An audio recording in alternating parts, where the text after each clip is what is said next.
കേരളത്തിലെ ഒരു ഗ്രാമത്തിൽ ഭഗവതി ദേവിയുടെ വളരെ പ്രായം ചെന്ന ഒരു ഭക്തി ഉണ്ടായിരുന്നു.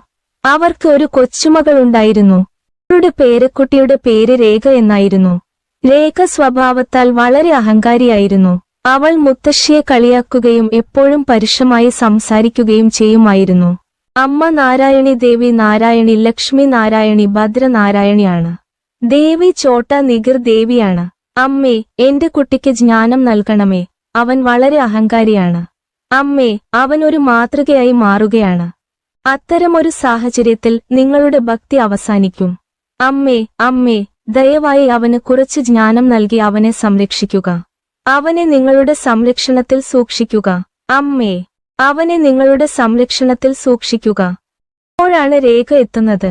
മുത്തശ്ശി പ്രാർത്ഥിക്കുന്നത് അവൾ കാണുന്നു. മുത്തശ്ശി അവളെ കളിയാക്കുന്നു. മുത്തശ്ശി, നീ എപ്പോഴും ഈ ഫോട്ടോയുടെ മുന്നിൽ ഇരിക്കാറുണ്ടോ? വേറെ പണിയൊന്നുമില്ലേ? ഇതൊരു ഫോട്ടോയാണ്. അതൊന്നും ഒന്നുമല്ല. ദേവീദേവന്മാരെ, ഇതെല്ലാം ഒന്നുമല്ല. ഇതെല്ലാം വെറുതെയാണ്. ഇതൊന്നും ചെയ്യരുത്. മോഡൽ ബാനോ, കാലത്തിനനുസരിച്ച് ജീവിക്കൂ. നോക്കൂ മകളെ, നീ എന്നെ വിശ്വസിക്കുന്നില്ല. എന്നെ വിശ്വസിക്കുന്നില്ല. ഞാൻ നിന്നിൽ വിശ്വസിക്കുന്നു. ഭഗവതി ദേവി എന്റെ എല്ലാ കഷ്ടപ്പാടുകളും നീക്കി. മുത്തശ്ശി, നീ ഇന്നും ഇതിലൊക്കെ വിശ്വസിക്കുന്നുണ്ടോ?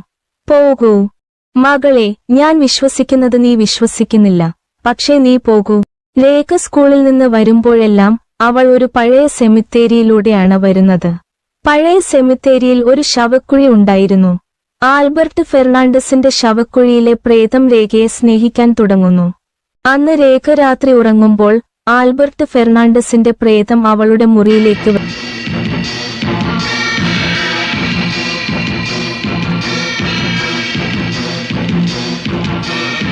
ഓ രേഖ, ഞാൻ നിന്നെ വിടില്ല. ഞാൻ നിന്നെ സ്നേഹിക്കുന്നു. നിന്നെ കൂടെ കൊണ്ടുപോകാൻ ഞാൻ ആഗ്രഹിക്കുന്നു. ഞാൻ നിന്നെ വിടില്ല രേഖ, ഞാൻ നിന്നെ വിടില്ല. ഞാൻ നിന്നോടൊപ്പം എല്ലാ സമയത്തും, ഓരോ നിമിഷവും, എല്ലാ സമയത്തും ഉണ്ടാകും. ഞാൻ നിന്നെ വിടില്ല, നിന്നെ വിടില്ല. ഞാൻ നിന്നെ വിടില്ല. ഞാൻ നിന്നെ എന്റെ കൂടെ കൊണ്ടുപോകും രേഖ.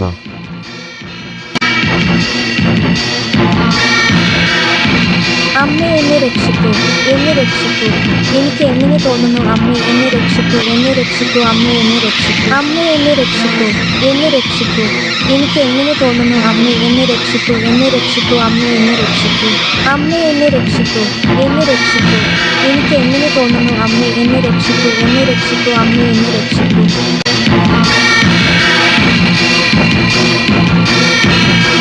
അമ്മേ, എന്നെ രക്ഷിക്കൂ. ഓ രേഖ, ഞാൻ നിന്നെ വിടില്ല. ഞാൻ നിന്നെ സ്നേഹിക്കുന്നു.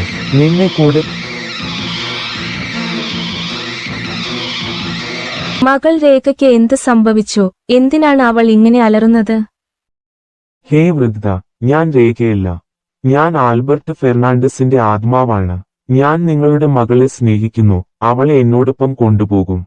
ഞാൻ അവളെ എവിടെയും ഉപേക്ഷിക്കില്ല. ഞാൻ അവളെ എന്നോടൊപ്പം കൊണ്ടുപോകും. ഇല്ല, എന്റെ മകളോട് നിനക്കിത് ചെയ്യാൻ കഴിയില്ല. നീ ആരാണ്? അമ്മ ഭഗവതി ദേവി ഭഗവതി, എന്നെ സംരക്ഷിക്കൂ. അമ്മ എന്നെ സംരക്ഷിക്കൂ, എന്നെ സംരക്ഷിക്കൂ. അമ്മ എന്നെ സംരക്ഷിക്കൂ. പിന്നെ പിറ്റേന്ന് അവളുടെ മുത്തശ്ശി അമ്പലത്തിൽ പോകുന്നു. അമ്പലത്തിലെത്തിയ ശേഷം അവൾ പണ്ഡിറ്റിനോട് എല്ലാം വിശദമായി പറയുന്നു. സ്വാമിജി, ഇന്നലെ രാത്രി എന്റെ മകൾക്ക് എന്ത് സംഭവിച്ചുവെന്ന് എനിക്കറിയില്ല. പെട്ടെന്ന് അവളുടെ ശബ്ദം മാറി. അവൾ ഒരു പുരുഷനെപ്പോലെ സംസാരിക്കാൻ തുടങ്ങി. അവൾക്ക് എന്ത് സംഭവിച്ചുവെന്ന് എനിക്കറിയില്ല. സ്വാമിജി, എന്താണ് സംഭവിച്ചതെന്ന് എനിക്കറിയില്ല. സഹോദരി, അവൾക്ക് ഒന്നും സംഭവിച്ചിട്ടില്ല. അവൾ ഒരു പ്രേതത്തിന് ഇരയായി. നിങ്ങളുടെ ചെറുമകൾ ഒരു പ്രേതത്തിന് ഇരയായി. അവളെ ദേവി ഭഗവതിയുടെ ക്ഷേത്രത്തിലേക്ക് കൊണ്ടുപോകുക. അത്തരം പ്രേതങ്ങളെ സുഖപ്പെടുത്തുന്നത് ദേവി ഭഗവതിയുടെ കൈകളിൽ മാത്രമാണ്. നിങ്ങൾ അവളെ ദേവി ഭഗവതി ചോറ്റാനിക്കാരി അമ്മയുടെ ക്ഷേത്രത്തിലേക്ക് കൊണ്ടുപോകുക. അവൾ അവിടെ സുഖപ്പെടും. അവൾ അവിടെ സുഖപ്പെടും. അവളെ ദേവി ഭഗവതിയുടെ അടുത്തേക്ക് കൊണ്ടുപോകുക.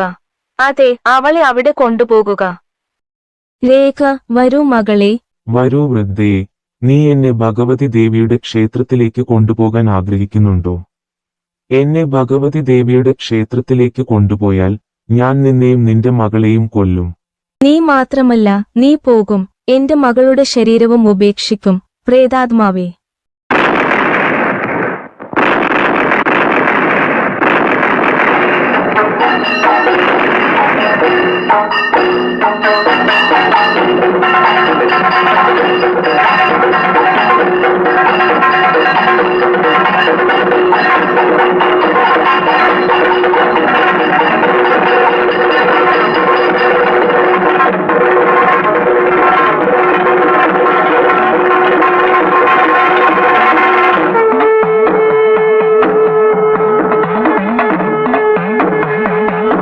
ഭഗവതി മാതാവേ, എന്റെ മകളെ സുഖപ്പെടുത്തണമേ. അമ്മേ, അമ്മേ, നാരായണി ദേവി, നാരായണി ലക്ഷ്മി നാരായണി, ഈ രാക്ഷസനിൽ നിന്ന് എന്നെ മോചിപ്പിക്കണമേ. അപ്പോൾ ഭഗവതി ദേവി പ്രത്യക്ഷപ്പെട്ട് സംസാരിക്കുന്നു. ഓ വാമ്പയർ, ഈ നിഷ്കളങ്കയായ പെൺകുട്ടിയെ ഉപേക്ഷിച്ചു പോകൂ. ഞാൻ പോകില്ല. ഞാൻ അവസാനമായി നിന്നോട് പറയുന്നു, നീ പോകൂ, അല്ലെങ്കിൽ എന്നേക്കാൾ മോശമായ അവസ്ഥ മറ്റാരുമില്ല. ഇല്ല, ഞാൻ പോകില്ല. അവൻ പോയില്ലെങ്കിൽ ഇപ്പോൾ കണ്ടോ, അത് പോകുമോ ഇല്ലയോ? ഭഗവതി ദേവി, ഭഗവതി, ഞാൻ പോകുന്നു. അമ്മേ, ഞാൻ പോകുന്നു. ദേഷ്യപ്പെടരുത്. ഞങ്ങളുടെ അമ്മ നാരായണി ദേവി, നാരായണി ലക്ഷ്മി നാരായണി, ഭദ്രേ നാരായണി, ഞങ്ങളോട് ക്ഷമിക്കും. नारायण अम्मे नारायण देवी नारायण अम्मे मुझे मुक्त करो माँ, मुक्त करो.